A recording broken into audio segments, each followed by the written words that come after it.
I think one of few local publications that is growing our subscribers year over year. In the past 5 years, we've grown to nearly 20,000 total paying readers between our print subscribers, digital subscribers, and single copy.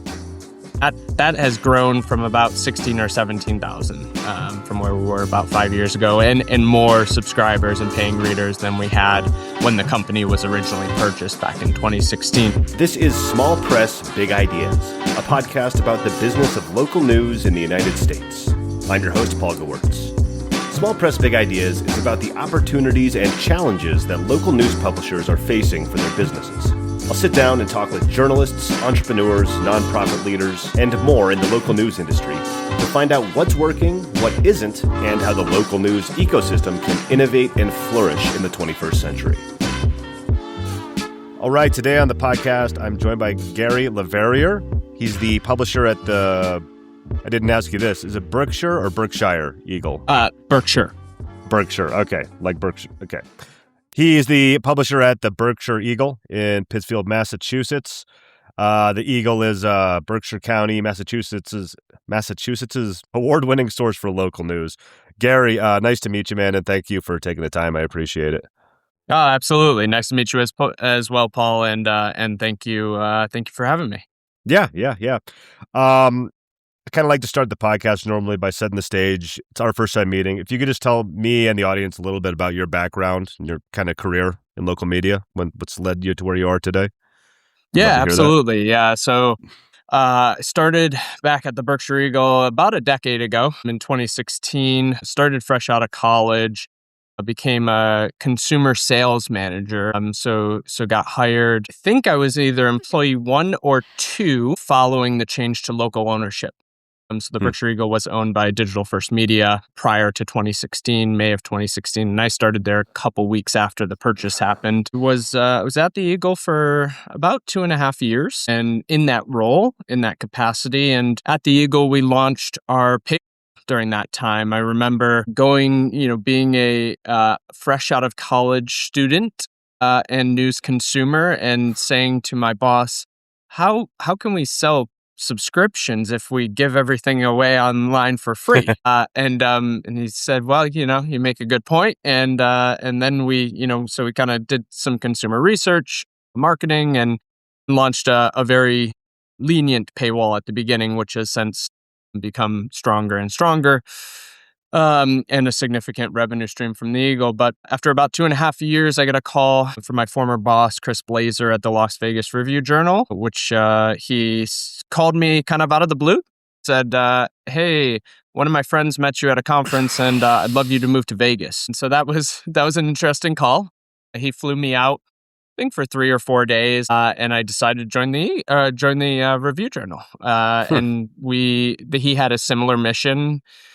Chris had started, I believe, about a year before that, and wanted to launch a digital subscription and paywall at the Review-Journal and wanted me to lead that. So moved out to Vegas, lived out there for just over 1.5 years. I had a great time there. It was a lot of fun. And then started looking back to the East Coast at where I wanted to go. My wife and I got married out there and decided we would move back to the East Coast somewhere right before the pandemic. So we had that on our mind, I guess, somehow. But we moved back, ended up back at the Eagle. We're looking at a number of locations, but the Eagle happened to have a position open as the director of audience and revenue and technology at the Eagle. And so I moved back. I'm originally from Berkshire County, and so that made a lot of sense for me. When I moved back, the pandemic began 3 months later, and we had to make some difficult decisions. So we transitioned from a 7-day daily paper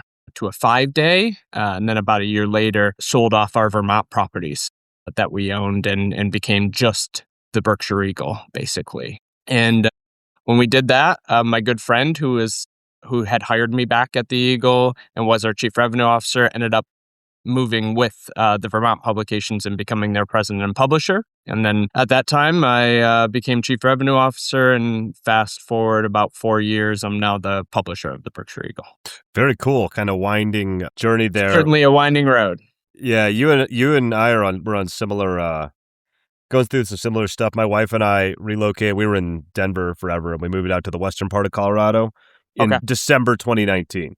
So we're like, yeah, we're Exactly. That's gonna, exactly yeah, when I moved back to the Berkshires. Literally yeah, we the were. same exact time period. As you were saying that, I was like, we're gonna move here. We're gonna build this awesome community, get out and meet all these people, and then yeah, the world happened. Anyway, just Yeah. Right. sidebar. That kind of Right. cracked Right. me up. Right. Right. No, absolutely.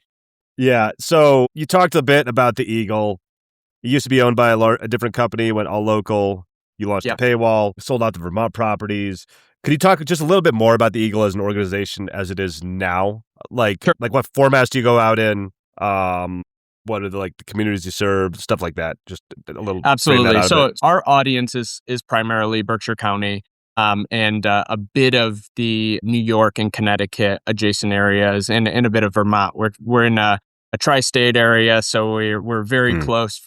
For me, I can drive less than an hour in any direction and be in New York, Connecticut, or Vermont. So we do serve a bit of that community, but primarily our audience is in Berkshire County. The Eagle has evolved quite a bit over the last decade and has become, outside of selling our Vermont properties, has become a much larger media organization. When it was first purchased in 2016, it was the Berkshire Eagle, the Bennington Banner, Brattleboro Reformer, and Manchester Journal under the umbrella of New England Newspapers Incorporated. After selling the Vermont properties, we've kind of launched more publications at this point. So we have the Shopper's Guide, which we acquired in 2018, which is your traditional print shopper. We also launched a Berkshire Business Journal that is, primarily focused on the business community, comes out monthly. We launched the B Magazine, which is a very high gloss, highly successful publication that we launched a few years back, along with Berkshire's Week, which is a website, kind of a things to do, arts and culture website, and a digital marketing company called Talon Media. So the Eagle has evolved, that none of these were part of the portfolio 16, but the Eagle itself has grown considerably. So we are, I think, one of few local publications that is growing our subscribers year over year. In the past 5 years, we've grown to nearly 20,000 total paying readers between our print subscribers, digital subscribers, and single copy. We're right around that 19.5 mark right now. So that has grown from about 16 or 17,000 from where we were about 5 years ago, and more subscribers and paying readers than we had when the company was originally purchased back in 2016. So it's been a ride, but we've been very focused on investing in journalism. Our belief is that you can't sell the content without strong journalism. Obviously, you look at some other organizations, which that's probably the easiest place to cut. And we have remained steady on our investment in content and have invested more resources into content over the last 10 years. Awesome. Very cool, man. I might cut this part out actually. But Sure. when you were mentioning the Vermont properties you sold off, I definitely know who bought them. He was actually on the podcast before when you said the names of them. Really? Yeah, Jordan Breckenzer, I think Vermont. Oh, yeah. He was Yeah. on the podcast? Yeah, he was. As soon as you Yeah. you said we sold these to the Vermont, I'm like, it couldn't be him. And then you mentioned Yeah. the names of them. I'm like, man, we got some synchronicities going in this episode. It's kind of Yeah, funny. yeah. Jordan's a great friend. Literally, he called me 5 minutes ago. Really? That's awesome. I looked over my phone. My phone's ringing. It's Jordan. Yeah. Dude, We we got talk. some. We're still in a large managed services partnership with them, where we do their I see. printing, we do their back office, we do their classifieds, we do their ad design, customer service. So we're still in touch. I would say 3 to 4 days a week easily. Wow. On the business side, yeah. So we're still very much in touch and very much friends. Yeah, that's funny. Like I said, I'll cut this out. It's just like we got some weird psychic connections going on here. Yeah, he was on the No, that's podcast. great. He was on the podcast and talking about the prints, the issues they've had with USPS getting stuff delivered Right. out there. We They've went had kind of many challenges. we kind of hope- had some deep dive on that. Yeah, on the show. Yeah, that's great. Yeah. So yeah, I'll send you a link after we're done. You can, if you want to go listen to him on the episode. Okay, Oh I'll yeah, get back. send me a link for sure. I will. I'll get back into kind of my questioning now and stuff. Sure. Cool. So one thing I like about you, I have people from all over local media on the show, journalists, editors, publishers, and one thing with media companies, for a long time, there's the business side and the editorial side. And you started in sales, you're a publisher, you launched a paywall. I'm a business guy. I like talking about that kind of stuff. And you have a background in revenues. I, you mentioned launching the paywall and having some success with that for the Eagle. I'm just curious, what else are key revenue drivers for the Eagle? You obviously don't have to share numbers or anything like that. I'm just Sure. curious if there's any experiments you're doing or what's hitting the cash register. And I love getting that out there for other folks in the industry. Yeah. Yeah, absolutely. And yes, business guy from the business side, now Yeah. overseeing obviously the editorial side as well. Key revenue drivers. So, from a subscription standpoint, that makes up about 40% of our revenue, roughly. Digital subscriptions make up of the total subscription revenue about 30 to 40%. So total subscriptions and what we call single copy revenue is about 40%. We have another 30% that comes from advertising. So that's print and digital advertising. And then our other 30% is mostly commercial printing and managed services for other publications that we do. We have still a very large commercial printing plant that is Hmm. literally right below my feet. We have 2 presses. We've invested in that. We believe that being the last man standing, if you will, in New England will benefit us in the long run. We've almost doubled our commercial printing business over the last 5 years from press closures and winning new business. So that's been a significant revenue driver for us. Digital subscriptions, of course, are kind of our gold standard. Our North Star is growing digital subscriptions. And then digital advertising. I mentioned we launched Talon Media, which is a digital marketing services company. We've been, highly successful with growing digital revenue offsite and bringing in some clients, not only in Berkshire County, but outside of Berkshire County as well. Very cool. I mean, it's interesting, the advertise, kind of the marketing side, the advertising side. I just had a kind of a consultant, I guess you could call him, on, who was talking about, that was a big kind of buzz thing in the industry like 10, 15 years ago, of like a newspaper can do a side marketing agency or something like that. And a lot of them just, it Yeah. was too much expertise, which leads me into kind of the next question I had. His argument was that a lot of these tools, these AI tools and everything, are going to make that a lot more doable for people now. But in the broader scope, we were just talking about printing presses. Yeah. So let's go the opposite end. Let's talk about AI because I'm legally required to. What's I- in 2026? Yeah, I just like getting everybody's take on it, and if and what tools you're using, etc. How you're looking at that massive industry unfolding. Yeah.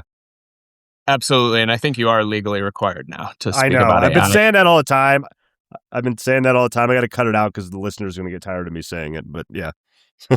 It's yeah. So and funny, I was just so I graduated from the executive program for CUNY last year, and I was just at a conference. They have an annual conference, and I think almost every roundtable discussion was about AI.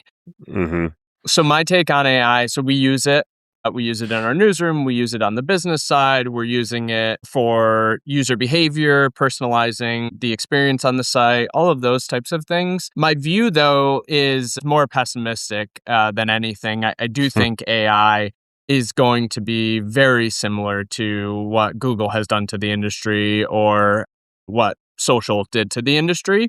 I firmly believe that if we don't think about AI in that way and we just think of it as an opportunity in every way, I don't think we will be successful in the industry. I think we will do the same thing we did with Google and social. If you remember Facebook Instant Articles or the wake of the internet when every news organization just gave their content away for free and thought it would Mm-hmm. work. And clearly that's the reason we're in this position as an industry. The options, right, for the industry, as I see them with AI, there's one option, which is continue to allow AI to steal our content and distribute it in different forms and formats with a strong editorial voice that AI has for free. That's one option. And I think that option essentially decimates the industry. And in my opinion, I don't see how you can generate revenue as a news organization without consumers coming to your site or consumers coming to some product that you own. Whether we can argue that that won't be a website in 10 years, but that we'll see what happens. I think the other option is that we think about AI as a threat and we consider that this content is valuable. There's a reason why 20,000 households in Berkshire County out of the 55,000 pay for news. There is a reason for that. They value it. And so I think if we continue to devalue our content, we're just going backwards. I think we're doing the same exact thing we've done for the last 25 years that has put us in the position we are in now. So I think the other option is that you block AI from allowing them to consume and then redistribute your content for free. I don't know what's going to happen there and what ramifications that's going to have, but I think I'd rather be on that end of it than allowing AI and specifically, Google AI search to consume and distribute our content for free. I think that's a bad move from an industry standpoint. Maybe I'll be wrong about that in 2 years or 3 years or 5 years. But for right now, I'm pretty confident that that's not the direction that's going to work. Yeah, I agree. I see it in a few different ways. On one side, the tools and like the efficiencies it unlocks are amazing. And there's stuff we haven't even thought of. On the other side, if on the like LLM data scraping side, if you just let everybody crawl it for free, it's not going to go good. I don't trust Sam Altman as far as I could throw him. Just going to throw that out there, or any of the similar. Zuckerberg is in the same bucket, But agreed. So good stuff. Yes. I've been asking everybody this, and you seem to be a forward-thinking business guy, and you were just talking about the future. Flash forward 5 years, where do you see the Eagle? Optimistically, realistically, however you want to frame it, and then yourself also. You still there? Like, what are your plans then? What do you flash forward to 2030, 2031, and what do you see? Sure. I think for myself personally, I plan to still be at the Eagle, provided nothing catastrophically changes in my life or the media ecosystem as a whole. I believe in this company and I believe in the challenges that local media has, and I believe that we can overcome them. I think we've shown that as an industry, and we've certainly changed how we train readers to value content. I don't think anyone 5 years ago would probably say that the Eagle would be growing digital subscriptions or doubling the commercial printing business. I don't think that was probably on anyone's mind, but we are a successful media organization. I believe that in the next 5 years, AI will dramatically change things, but I do think we will continue to adapt and change and make most of the right decisions and fail a lot and then figure it out along the way. So I do believe I'll still be, running the Berkshire Eagle. That is in my plans. I enjoy Berkshire County. I have 2 small children, a daughter that's 2 and a son that's about to be 4 years old. And oh yeah, you're in it. I love the Berkshires. I'm from the Berkshires. I believe in this community. I think it's a place to raise a family, and I love the organization I work for. So I do think I'll be around. And I do think the Eagle will be around and will continue to be successful, barring any dramatic changes from the robots. Right. And it is happening fast. It's hard to keep up with. It hurts my head. Fast. It is incredible what's happened in the last year. Just dramatic changes in AI, and it's only going to speed up as they continue to train the agents and the algorithms and the LLMs. Yeah, wild times. Gary, this is awesome, man. Where can people find you online? What do you want me to link to? Anything you want to promote, put out there? What's all that stuff? Oh, absolutely. So you can find me on LinkedIn at Gary Lavariere, and you should definitely check out our website and our products. And our Instagram and Facebook. We're launching a new vertical video strategy, which was funded by LenFest recently, and we're getting our reporters on camera and doing some really fun stuff. So check it out and follow along with us. Awesome, man. Well, thank you for joining me, Gary. Nice to meet you. Have a good day, man. Nice to meet you as well, Paul. Thanks. Yep. Thank you for listening to Small Press Big Ideas. You can subscribe on Apple Podcasts, Spotify, or wherever you listen to podcasts. If you'd like to help the show, the best thing you can do is to tell a friend or colleague and just take a few minutes to leave a rating and a review on whatever platform you're listening to right now. It only takes a minute out of your day, but it really does help the podcast grow and reach more ears. Check back for new episodes every Monday.